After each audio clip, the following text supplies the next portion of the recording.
बहुत साल पुरानी बात है। एक गांव में एक जमींदार रहते थे जिनका नाम था यशवंत। शुक्ला पंचमी में उनके घर पर बहुत जोरों शोरों से अन्नपूर्णा की पूजा होती थी। वैसे ही एक बार पूजा की तैयारी चल रही थी और पति पत्नी के बीच झगड़ा शुरू हो गया। अरे ये सब क्या हो रहा है भाग्यवान?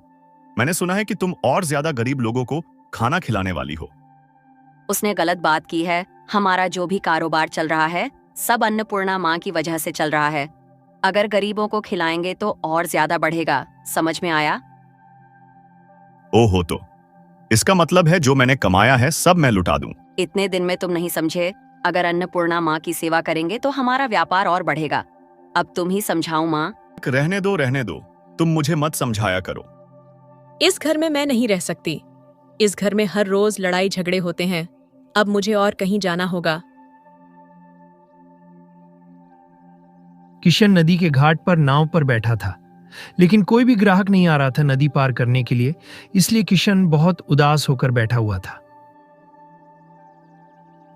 अचानक वहां मां अन्नपूर्णा अपना रूप बदलकर किशन के पास आती है, नदी के उस पार जाने के लिए।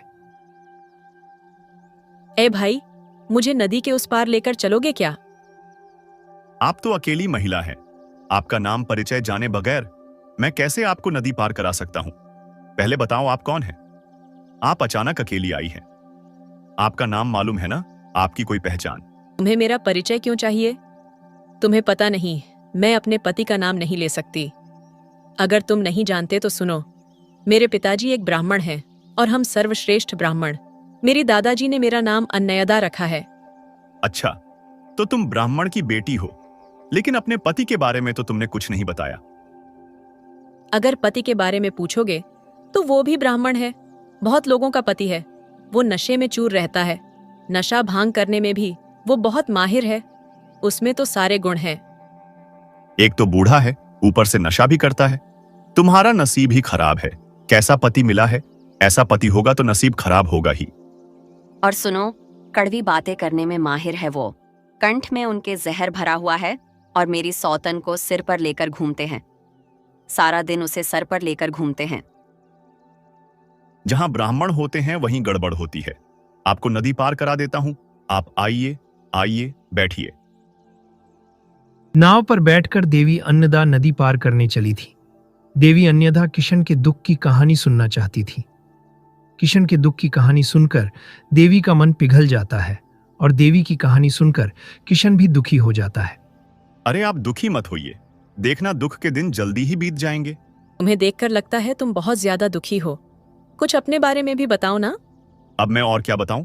इससे जो भी कमा लेता हूं, बस अपना घर परिवार चला लेता हूं। बस ऐसे ही खिंचातानी चलती रहती है। अरे ये क्या हो गया? इस नदी में तो मैंने कभी कमल देखा ही नहीं है। इतने कमल आए कहां से? यही तो यहाँ की खास बात है। वो तो हो ही सकता है। अच्छा, लेकिन आप अपना पांव नाव के ऊपर ही रखिए, नहीं तो कुछ भी दुर्घटना घट सकती है। तब क्या होगा? अरे लेकिन मेरे पैरों का लाल रंग धुल जाएगा। तो आप एक काम कीजिए, आप दोनों पांव उठाकर नाव के अंदर रख लीजिए। अरे बाबा ठीक है, रखती हूँ। ये देखिए, नदी पार हो गए हम लोग।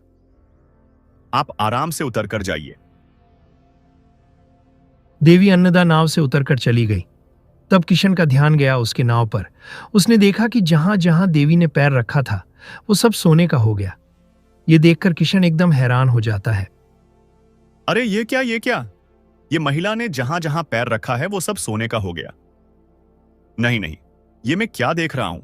ये सोना है या माया या और कुछ? लगता है कोई देवी अपना रूप बदल कर आई थी। बिल्कुल कोई देवी ही होगी। अरे रुकिए, मैं समझ गया हूं। आप साक्षात देवी हैं। पढ़ा लिखा भी नहीं हूं, मुझे मंत्र वंत्र भी नहीं आते हैं। आप सच सच बताइए माई, आप कौन है? बताइए ना माई, बताइए ना। मैंने तो तुम्हें सब कुछ सच सच बता दिया था, लेकिन तुमने मेरी बातों के दो अर्थ निकाले, इसलिए तुम्हें कुछ समझ नहीं आया। मैं तो एक अनपढ़ इंसान हूं, मैं कहां कुछ समझ पाऊंगा। तो फिर सुनो मेरी बात। मैं हूं देवी अन्नपूर्णा और मैं काशी में रहती थी। इसके बाद देवी अन्नपूर्णा क्यों काशी में आई वो कहानी विस्तार में बताती है। विवाह के बाद कैलाश में देवी और शिव बहुत सुख शांति से जीवन बिता रहे थे। देवादिदेव शिव बहुत गरीब थे और इस गरीबी के कारण कुछ ही दिनों में शिव और पार्वती में अनबन शुरू हो जाती है और गुस्सा और दुखी होकर देवी कैलाश को छोड़कर चली जाती है और इसी वजह से पूरे दुनिया में महामारी शुरू हो जाती है। अपने लोगों को बचाने के लिए महादेव अन्न के संधान में और थोड़ी से अन्न के लिए हर एक घर का दरवाजा खटखटाते हैं। लेकिन भिक्षा के रूप में उन्हें वहां कुछ नहीं मिलता।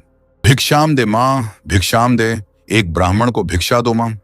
मैं आपको क्या भिक्षा दूं बाबा, हमें तो खुद खाने के लिए कुछ नहीं बचा है।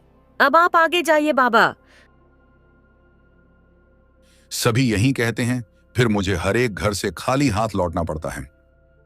हमारी खेती बाड़ी सब बर्बाद हो गई, हम भूखे मर रहे हैं बाबा।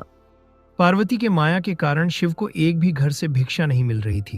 ये उन्हें पता ही नहीं था और वो इसी तरह हर घर का दरवाजा खटखटाते रहे, पर उन्हें भिक्षा कहीं नहीं मिली। फिर वो पहुंचे काशी। ये सब क्यों हो रहा है, मेरी कुछ भी समझ में नहीं आ रहा। क्या कमी रह गई? हम देवादि देव शिव हैं, पर कोई भी एक मुट्ठी भर अनाज भिक्षा के रूप में नहीं दे पा रहा। ऐसा हमारे साथ क्यों हो रहा है?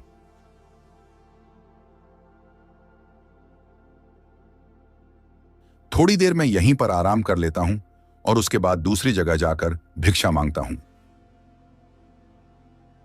तुम्हें देखकर लग रहा है कि तुमने सुबह से कुछ खाया ही नहीं है।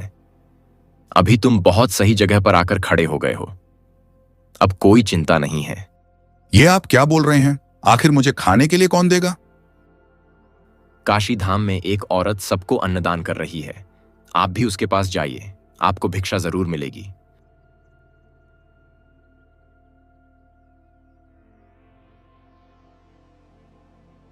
अरे ये क्या, ये तो पार्वती है। अब समझ में आ गया। ठीक है, अब मुझे इन्हीं के हाथों से भिक्षा लेनी होगी।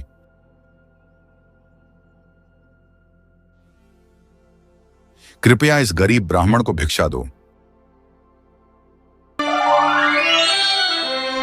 अब समझ आया अन्नपूर्णा देवी का महत्व। मैं सब जानता हूं और आज तुमने हमें अन्न दान किया है। आज के बाद तुम्हारा नाम अन्नपूर्णा देवी होगा और इस महिमा को बढ़ाने के लिए हम तुम्हारा अन्नपूर्णा का मंदिर भी बनवाएंगे।